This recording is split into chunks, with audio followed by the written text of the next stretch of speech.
Radio Rasi FM, radio inspiratif dan informatif yang bisa ditonton di aplikasi X-Space Radio dan juga di rasiofm.co.id.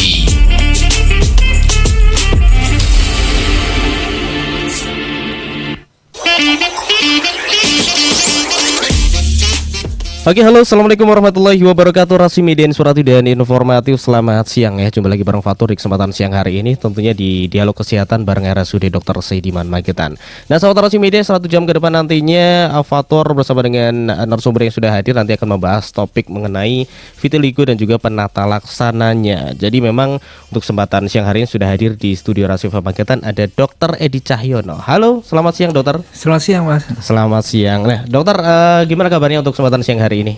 Ya, baik. Baik ya, alhamdulillah. Oke. Jadi dokter, nanti kita 1 jam ke depan bakal bahas mengenai vitiligo dan penata laksananya, betul ya? Ya, baik, siap. Oke. Jadi untuk sahabat Rasi Media nanti yang ingin konsultasi tanya-tanya interaktif, monggo nanti bisa langsung hubungi via WhatsApp di 081130200906. Nah, dokter, sebelum kita nanti membahas ke topik vitiligo dan penata laksananya, mungkin bisa dong dokter sapa dulu sahabat Rasi Media dan juga memperkenalkan diri. Dokter Edi ini kesehariannya seperti apa ini? Ya, selamat siang pendengar Radio Rasi tercinta.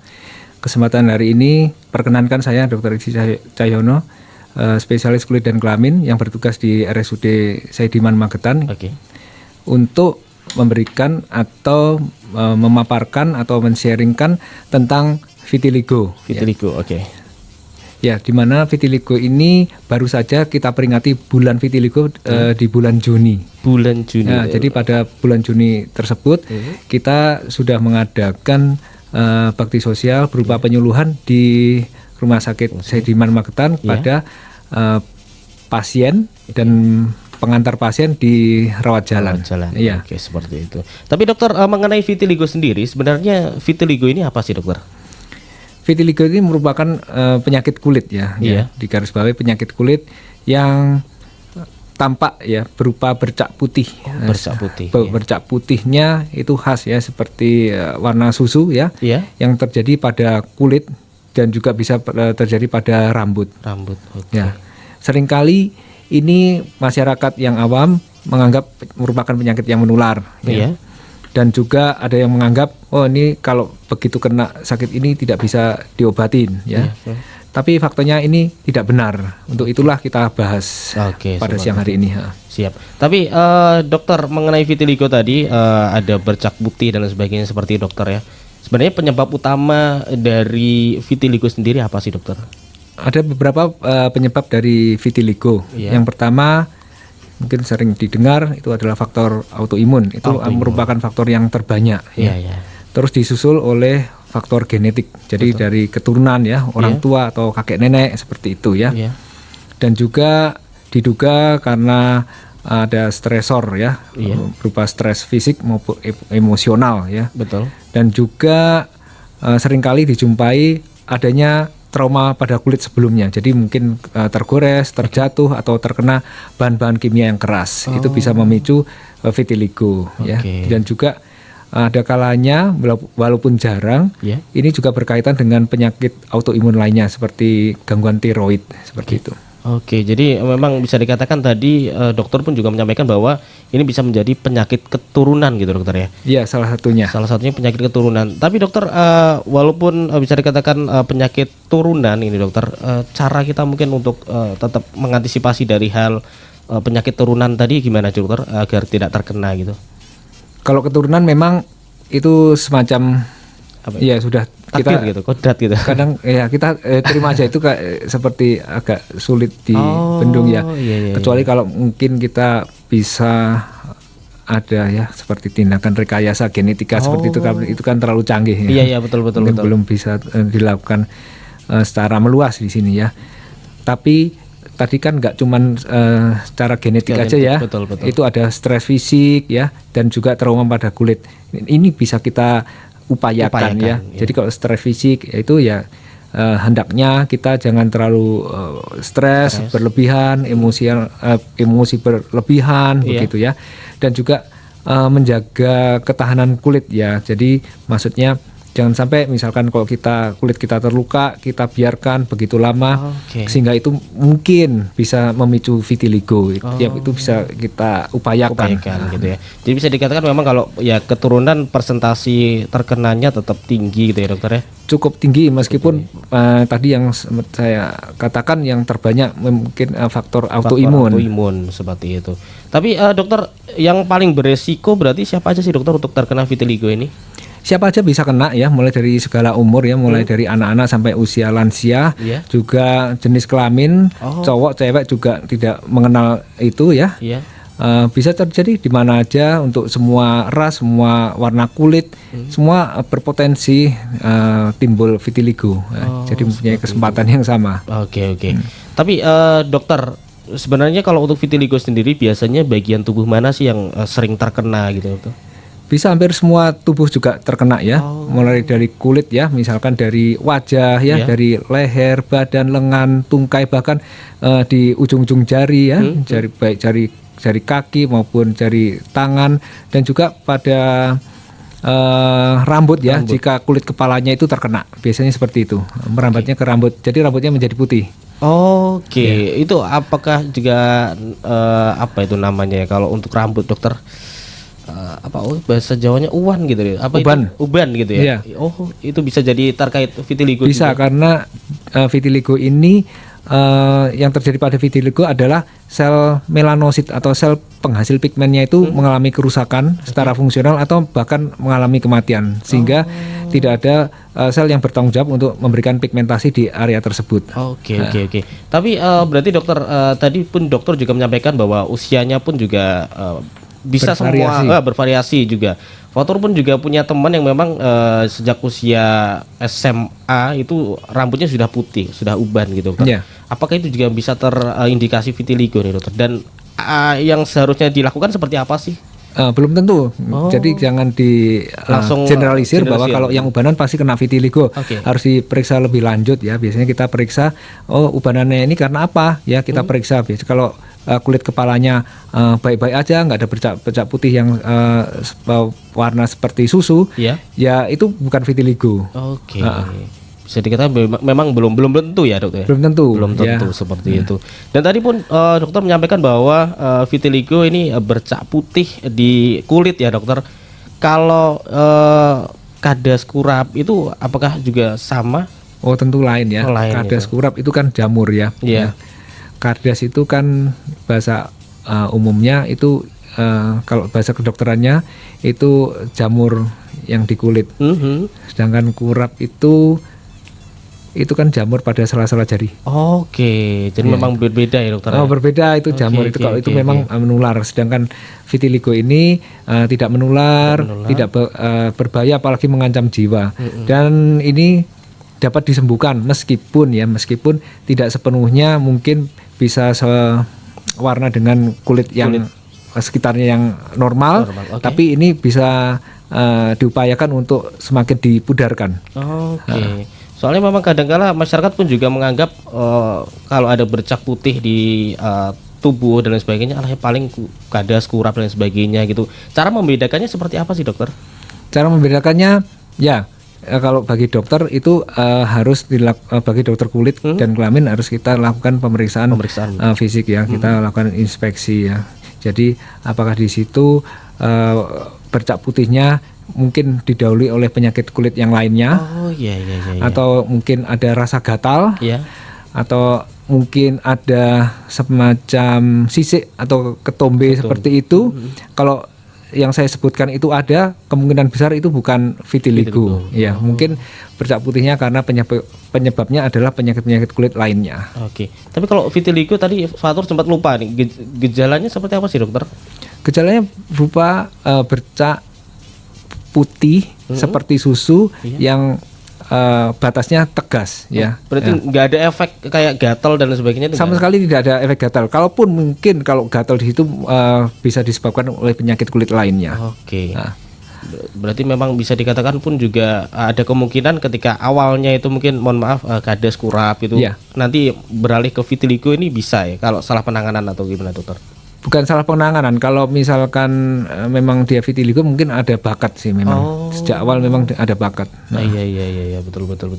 Tapi kalau vitiligo sendiri apakah memang salah satu penyebabnya juga karena kurang menjaga kebersihan kulit, dokter? Sama sekali tidak. Ini nggak ada kaitannya dengan kurang menjaga kebersihan ya. Orang yang sangat bersih pun, yang higienis pun juga bisa terkena. Gitu ya. Oke, berarti memang tidak ada indikasi dari kita menjaga kebersihan kulit dan sebagainya, dokter ya? Iya, tidak berkaitan. Tidak berkaitan gitu ya. Tapi misal nih dokter, ketika seseorang yang terkena vitiligo, apakah ada mungkin makanan atau minuman yang harus dihindari seperti itu, dokter? Tidak juga. Tidak juga gitu. Ya, kalau seperti itu memang harus segera berobat. Kita biasanya kalau untuk vitiligonya masih setempat, masih lesinya masih kecil, terbatas di suatu tempat, kita biasanya berikan dulu obat-obatan oles ya. Krim seperti itu ya. Jadi memang bisa dikatakan aman-aman saja terkait makanan, minuman, nggak ada yang harus dihindari. Tidak ada. Kemudian juga ketika kamu menjaga kebersihan kulit pun juga ya sewajarnya Ceng, itu nggak terlalu bermasalah juga, dokter ya. Ya memang perlu menjaga kesehatan kulit ya, untuk menjaga kulit kita tetap bersih. Tapi itu berlaku untuk penyakit kulit lainnya. Sedangkan vitiligo tidak berkaitan dengan itu. Oke, seperti itu ya. Jadi berarti yang lebih memungkinkan adalah ketika tadi stres gitu ya, dokter ya. Ya itu salah satu pemicunya, stres psikis ya, emosional, maupun juga itu tadi lebih rentan kalau kita jatuh ya, tergores seperti itu. Harus segera kita obati ya, karena kalau tidak ada kemungkinan ya bisa kena vitiligo kalau memang kita berbakat ya. Tapi kalau enggak ya kemungkinan besar juga enggak bakal terjadi vitiligo ya. Oke. Berarti memang tentunya vitiligo ini enggak seberbahaya itu, dokter ya. Tidak berbahaya, cuman ini lebih ke penampilan penampilan fisik, suatu yang indah dilihat atau tidak gitu ya. Oke, siap. Nah dokter, nanti kita bakal bahas di segmen selanjutnya juga terkait mungkin gejala, diagnosis, penata laksananya juga untuk vitiligo seperti apa. Dan untuk sahabat Narasi Media nanti yang ingin bertanya, konsultasi interaktif mungkin seputar penyakit kulit yang lain juga, dokter, nanti kalau ada yang misal tanya seperti itu, apakah boleh? Iya boleh. Mungkin aja bisa kita sisipkan gitu ya, sisipkan gitu. Oke, siap. Oke. Jadi sahabat Narasi Media juga jangan kemana-mana, tetap bareng Fatur dan juga Dokter Edi di Dialog Kesehatan bareng RSUD Dr. Sediman. Narasi Media, inspiratif dan informatif.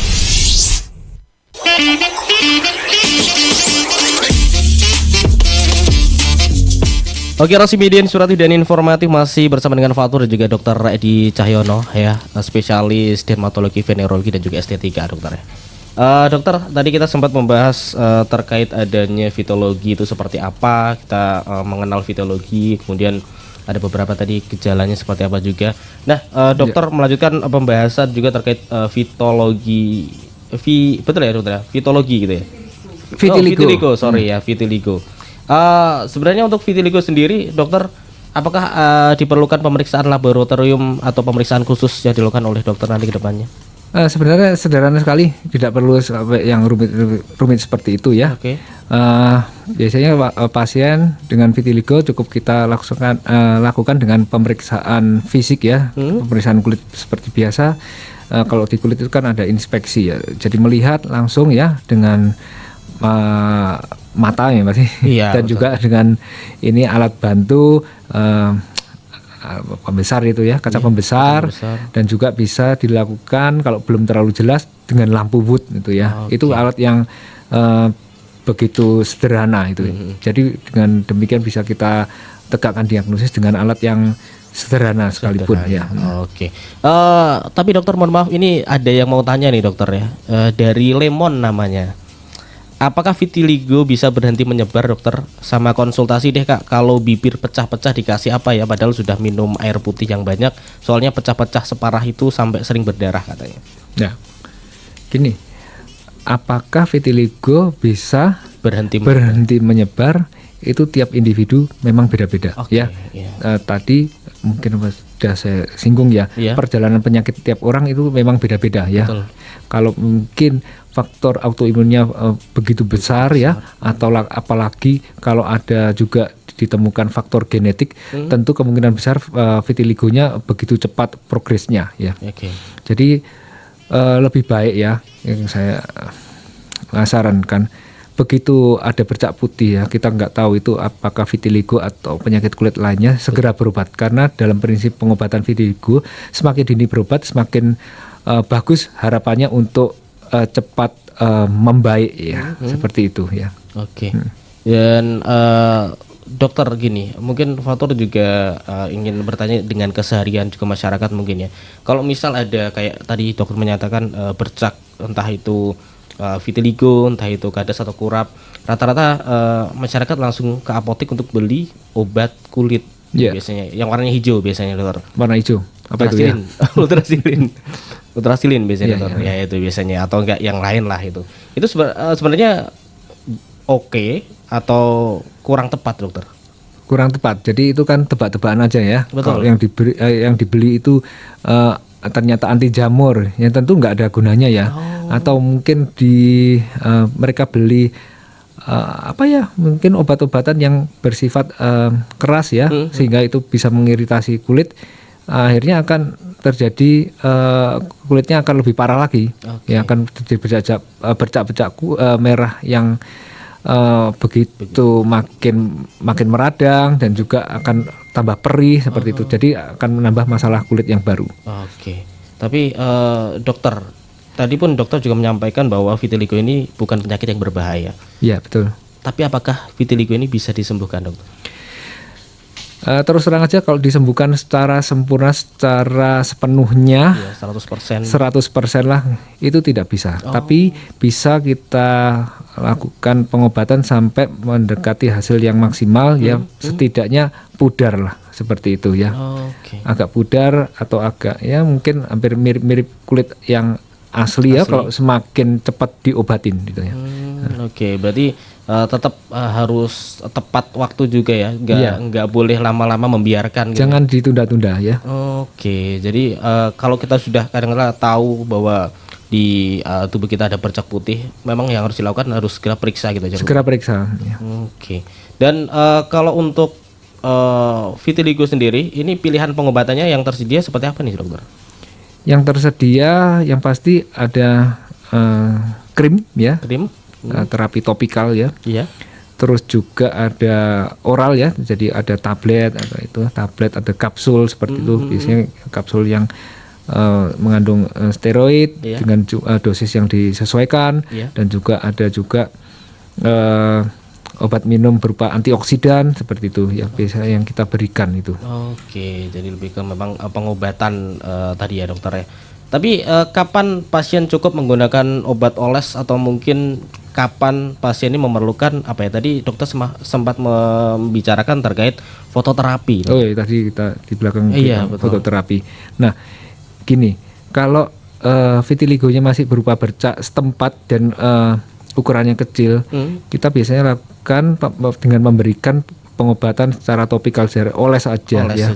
Tapi kalau dirasa oles meskipun ukurannya masih kecil tapi agak membandel, kita tingkatkan menjadi minum.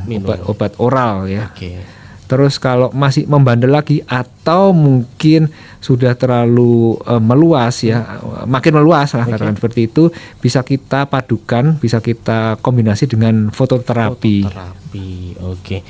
Mungkin nanti untuk fototerapi bisa dijelaskan lebih lanjut, tapi ini sudah ada yang mau tanya konsultasi, mungkin dokternya. Ada Bunda Sri Huning. Halo. Halo, assalamualaikum. Waalaikumsalam, Jis. Selamat siang Bunda, gimana Bunda? Siang, sehat selalu. Ini sama dokter siapa ya? Lihat di SPS Radio.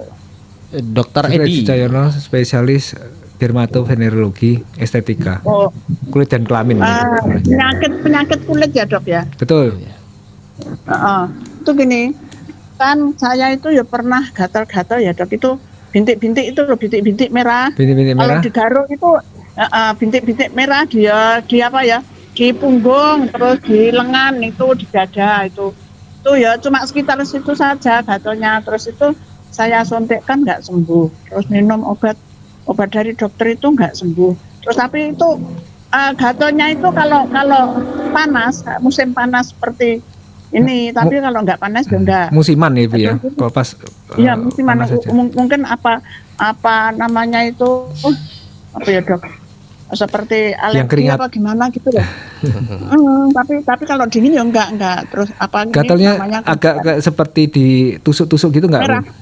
Enggak, ya cuma gatal biasa seperti digigit nyamuk itu. Tapi merah-merah. Terus itu bintil-bintil kalau tahu ya Bu ya, bintil-bintil gitu. Ya, bintik-bintik itu. Bintik-bintik kecil merah itu. Terus tapi nanti kalau kering itu kalau ada seperti itu mengering itu loh. Terus hitam-hitam gitu. Ya. Nah itu tak kasih hirusin, tak kasih bedak apa-apa. Terutama kalau berkeringat gatal banget ya Bu. Ya kalau berkeringat atau di tempat yang panas lebih gatal gitu. Gatal. Tapi kalau nanti cuaca dingin ya enggak apa-apa. Nah, iya.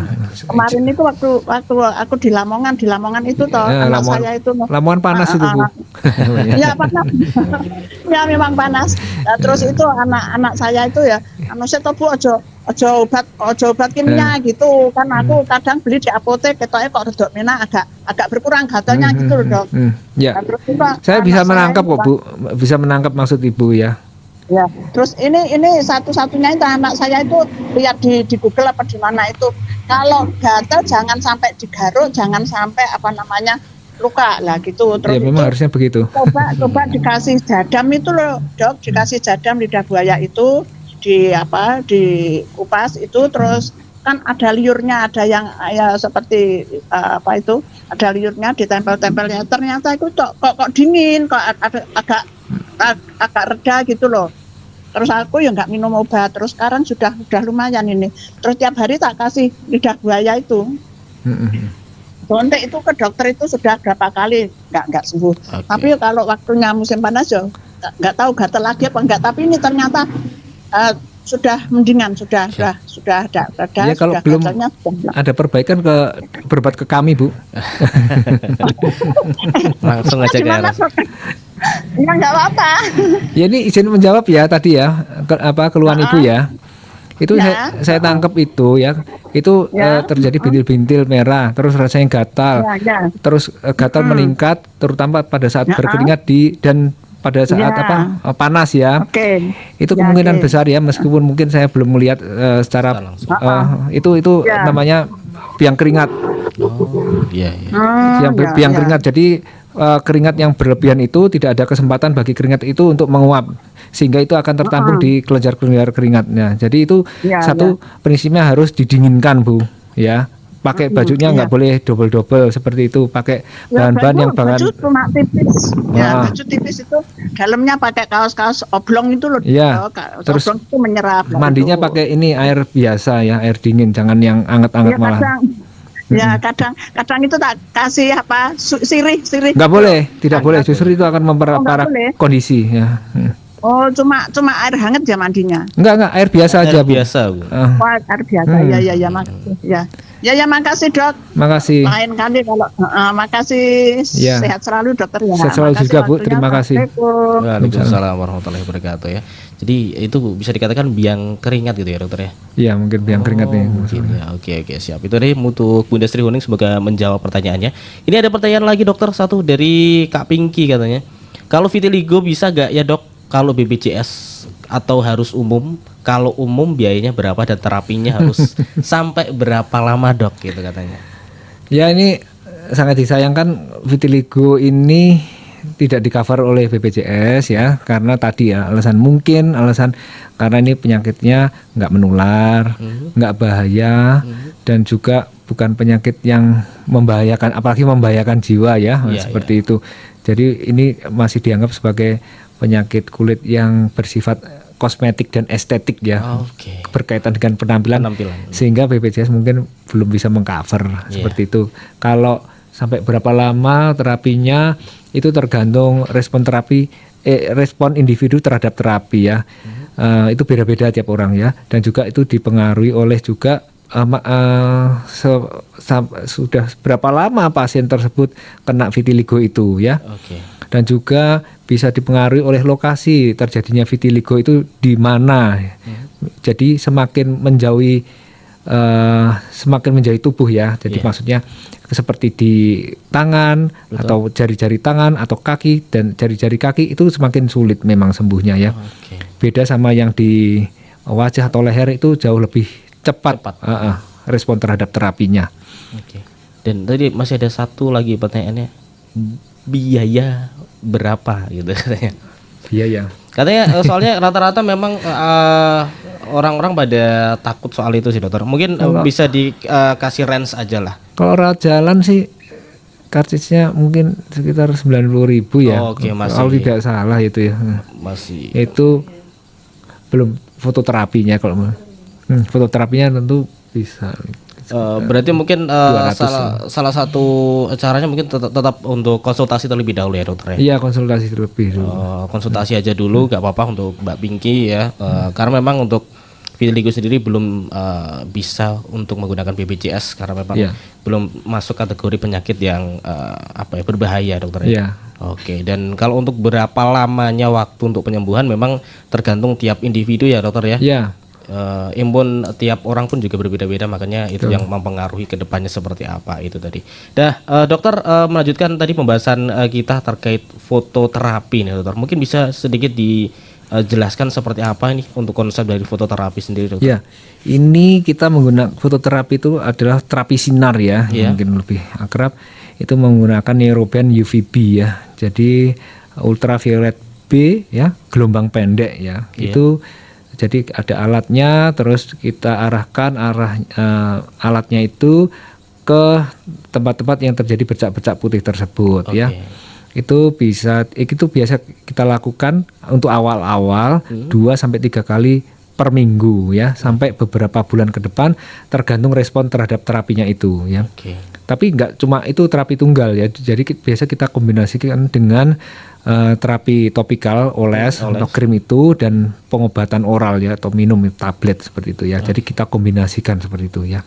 Tapi kalau untuk fototerapi sendiri apakah setiap orang nanti harus menggunakan fototerapi atau mungkin kalau memang level vitiligonya sudah tinggi dokter? Tentu tidak ya. Kalau misalnya ya ada pasien dengan vitiligo yang baru terjadi mungkin ya 2 minggu yang lalu seperti itu, dan lesinya terbatas pada tempat-tempat tertentu saja dan belum menyebar meluas begitu banyak, tentu kita nggak langsung lakukan fototerapi. Kita lakukan ya paling pengobatan oles ataupun plus obat minum gitu.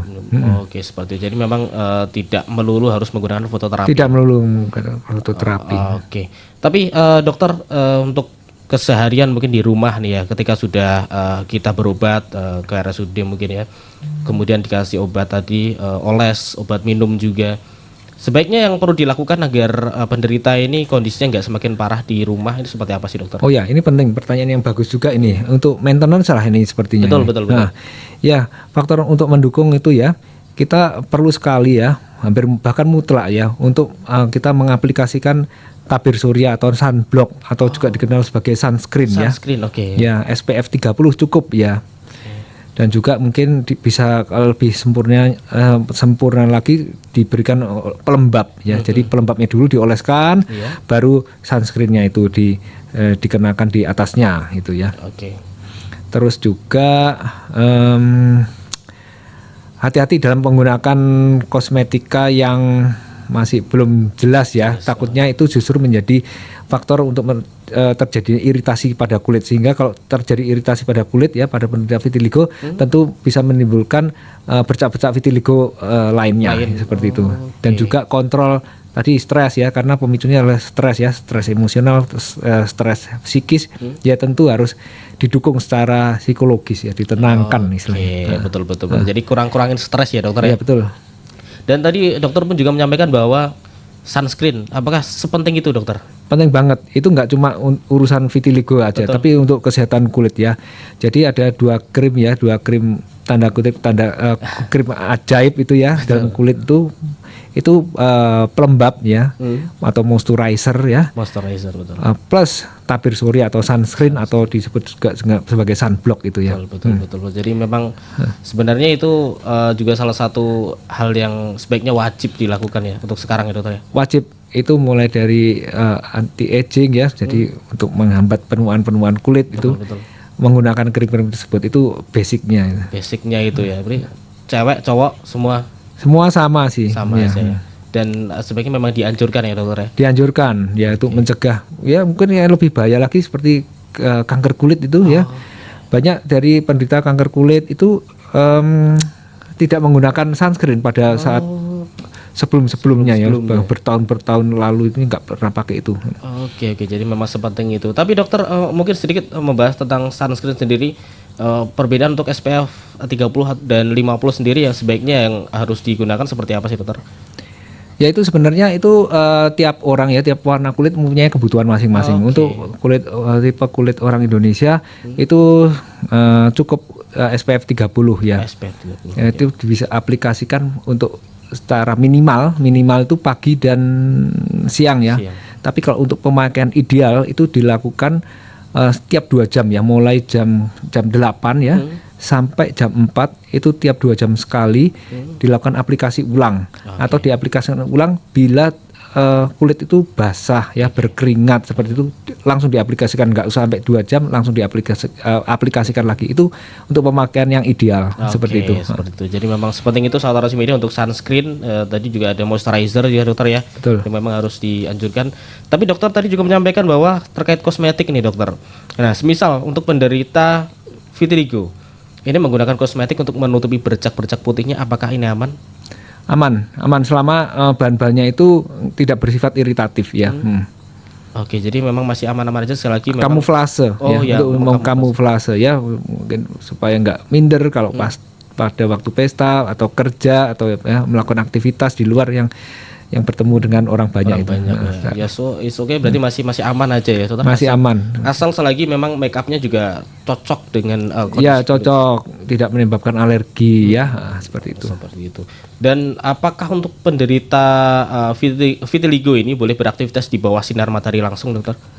Sebaiknya tidak dan harus pakai pelindung ya. Pelindung tadi selain sunscreen itu ya bisa yang secara fisik ya, pakai topi ya. Pakai caping itu seperti itu ya, atau masker itu ya. Jadi memang lebih baik dianjurkan untuk tidak secara langsung terkena sinar matahari. Betul.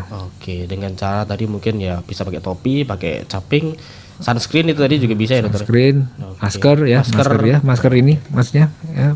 Kain itu ya. Kain. Siap. Bukan masker yang itu. Oke. Jadi siap. Tahu ya, bukan masker yang ibu-ibu yang malam-malam dipakai itu ya. Betul, bukan masker kosmetik ya dokter ya. Bukan. Iya, bukan itu.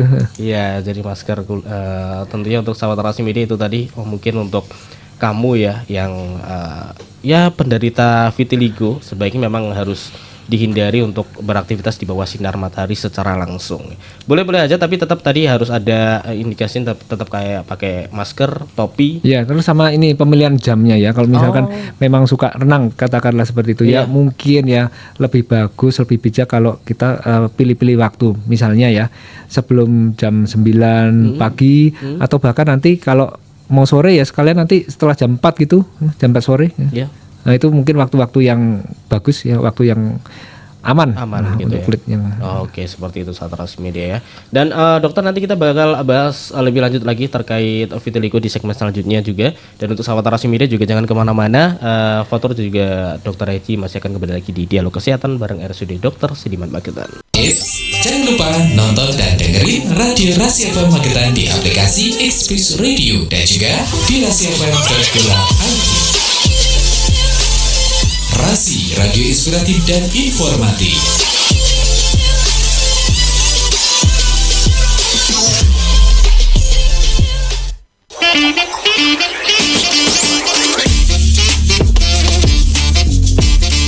Oke, Rasi Media Suatu dan Informatif masih bersama dengan Fatur dan juga Dr. Edi Cahyono ya di Dialog Kesehatan bareng RSUD Dr. Sidiman Magetan. Dokter, kembali melanjutkan pembahasan kita, mungkin tinggal kurang lebih 5 menitan aja dokter. Baik. Mungkin bisa disampaikan kembali terkait layanan apa saja yang tersedia di RSUD Dr. Sidiman Magetan untuk pasien vitiligo, dokter.